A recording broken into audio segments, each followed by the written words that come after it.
And if you're right, then you're right. But for now, I'm gonna enjoy it. And so to that point, at 43, I realized that these experiences kind of come and go, and I have some vivid memories of things that happened in my life that I had no idea at the time would be forever lasting. And then I have some memories, like when Bob Singer called and cut, where on the bridge, I knew going into that, I knew that day, driving the set for the last day on Supernatural, it was gonna be something I never forgot.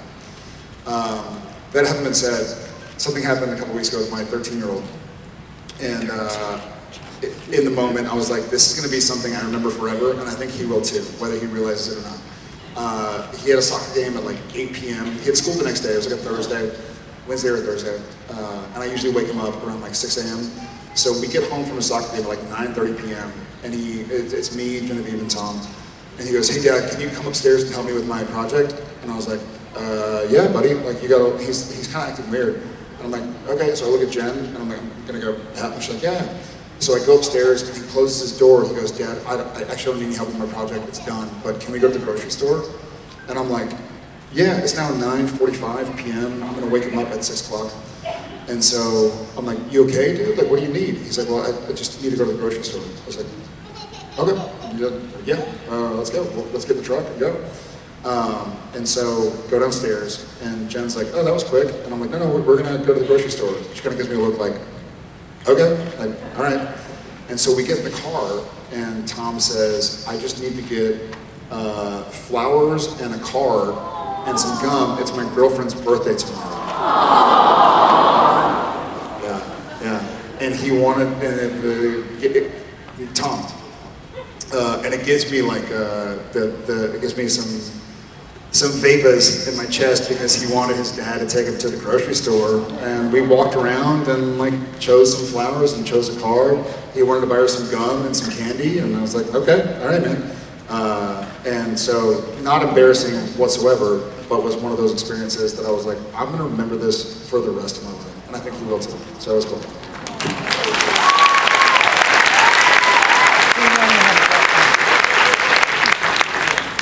We have a house that's being built down the street, and not every night, but a lot of nights, we do what's called a golden hour walk. And as the sun's going down, we'll I'll take the dogs out for a walk, the kids will come with me, we might all go, or it might just be me, or whatever it is. And this particular time, it was just me and the twins. And we walked past this construction site where the house is being built, and they'd been clearing the land, so there was this massive dirt pile. I mean, it was a mountain. And they were like, can we climb it? And I was like, guys, that's, it's trespassing. I don't think but the construction was, done for the day, so there was nobody there. And I was like, all right, go. And like the sun was setting behind them, and I like took a picture of them like standing on this hill, and it looked like they were standing on top of a mountain with the sun setting. It was awesome. But then that led to picking up rocks and throwing them and trying to break them off the hill. And I was like, guys, let's, and they were like, Dad, you gotta come up here. And I was like, and it just looked like so much fun.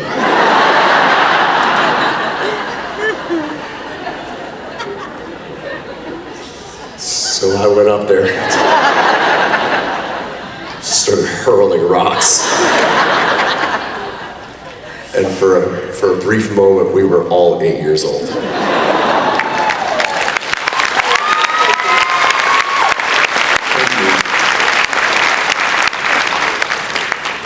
Hey, how are you? Good, I'm Emily. Emily can do the splits, by the way, like that. Yes. Yeah. So my question, you guys. Random. Well, I know this, I remember this because when you did the splits. Did you just introduce yourself? You're like, I can do the splits? She did. Kind of. That was, okay, well, She clearly made an impression. Don't get any ideas. Here's what happened is she comes up and she's like, hey, do you mind if I do the splits in a photo? And I was like, badass. And there was a time when I could almost do the splits, and I was like, yeah, I'm gonna do it too. I still feel it right about here-ish. I I didn't do the splits. I got about here, and I was like, oh, nope. Not gonna happen today. Thanks, Emily. You almost broke them today. Yeah. Yesterday, it was yesterday. Hi, Emily. Hi. So you guys could both answer, but if Dean had lived long enough to see a Cybertruck, and one pulled up next to him at a red light, how do you think he would react?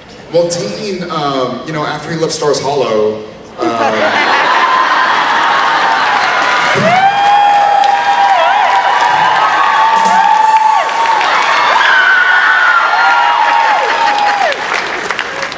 he'd be cool with it, whatever. Just kidding. You can go ahead. If Dean Winchester pulled up to a stoplight next to a Cybertruck, what would he say? Yeah, or do, or... He would probably go like this. And the person in there would have no idea what he was doing. Because this is how you signal to roll the window down. Once they got over that hump, he would just politely say, "You're driving a refrigerator."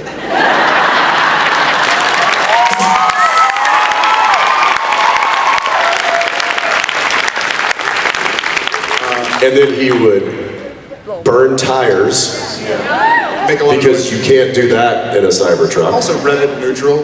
He would, and he would do a brake stand, create so much dust and so much smoke, and then leave their refrigerator behind. Good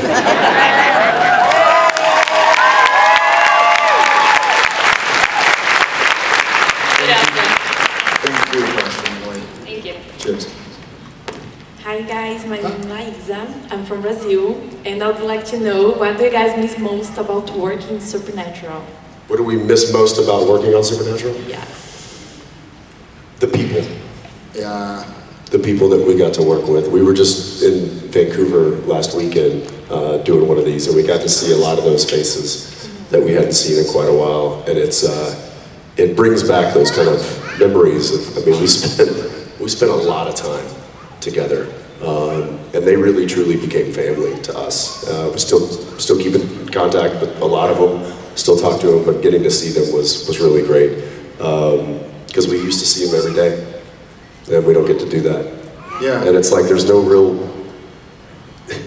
like playbook on what to do when 15 years of your life ends with these people, and like how to navigate that. And it's been weird, but I miss the people that we got to make that show with a lot. Same. We got to see some last weekend in Vancouver. That, and for me, there was such a deep purpose. Like every day I woke up and had a drive or a motivation to do the best I could as Sam Winchester and for Supernatural and for the SPN family. And in a cool way, like not, hey, if we do this, we'll make this much money. Or if we do this, we'll get this famous. Or if we do this, we'll win this award. I was like, I'm gonna get up, and if nobody ever watches this show, like he and I from day one was like, hey, if nobody ever sees this show, we're still gonna work our fucking asses off. We're gonna do the best we possibly can as Sam and Dean Winchester. And I think a lot of that must have translated, because we just, we didn't know. And the point about who watched the show from the get in 2005, we weren't getting stopped in the streets. Like Supernatural, that wasn't for years and years later. Like, oh my God, I love the show. I watched it with my brother, and my mother, my father, my sister, my friend. But we still got up every day, and there were some really hard days, and I could probably name a bunch, but there were some days that just sucked, frankly, It was great. We were happy, we loved the people around us, but you're tired. You're in a fight with your friend, or your brother, or your father, your mother, or your spouse, or whatever, and you're like, how am I gonna go do a 4-page scene right now? Like, my wife is trying to fly, the flight got delayed and canceled, I should be helping to call the airline right now, but okay, they're ready on set, I'll call you back later. So I think that purpose of just getting up and doing something, there's a great, it's some version of some quote about like the gardener plants seeds in a garden, they'll never see bloom. we've been able to see it bloom thanks to y'all guys and see what happened all those, we set alarm clocks for 15 years. There wasn't a day that we weren't setting an alarm clock for work or for travel, and being here right now, 5 years after we finished filming and seeing y'all, now it all makes sense. Like now that we can look in the rearview mirror and go like, that's why we set alarms for 15 years. That's why when we were 22, 23, 24, 25 years old, we weren't going out with friends, going to red carpets, going to movie premieres. We were working. And now I realize why I know he does as well. So I think that purpose and that wonder of like, okay, we're gonna do it. Maybe people hate it, maybe they think it sucks, but I'm gonna do the best I can. And he's gonna do the best he can. And so everybody else is as well, and we'll see what happens. That's amazing.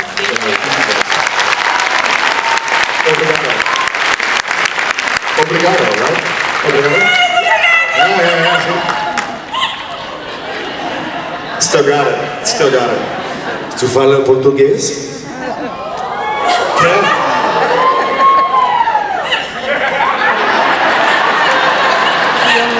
Maravilloso. I got it. 2 for 2. Thank you very much. Give her a squeak moment. I'm so happy. Hi, I'm Elena, and my question is, if there is no limitation, which 2 roles do you guys want to play in The Boys, or do you want to add new characters and why? We know who he plays in The Boys. If there's no limitations, if there were no limitations, I don't feel like there are limitations in The Boys. Yeah. I keep looking for them. I can't find them. Yeah, hoping they show up. I think whenever it airs, you'll be pleasantly surprised, or not surprised. You'll be pleased that there were, in fact, no limitations.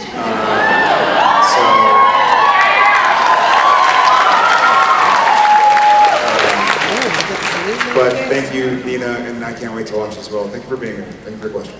Thank you.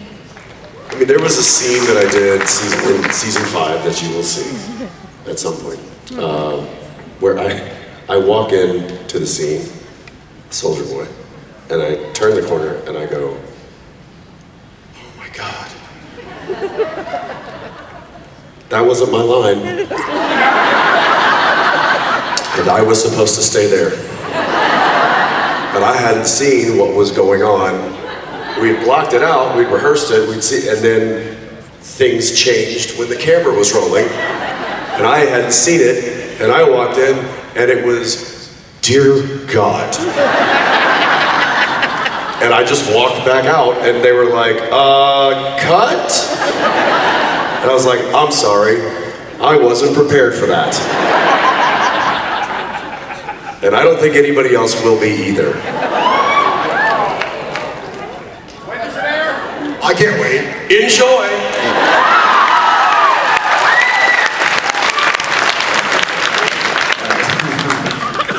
Hi. Hi, hello. Hello. Hi, hello. My question for you is, if you could erase any embarrassing moment from your life, what would it be? Which one would it be? Any embarrassing. If I could erase an embarrassing erase moment. from your life, from your whole life. Anyone. Nothing.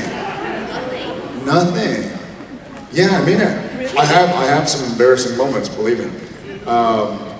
Yeah, nothing, honestly. And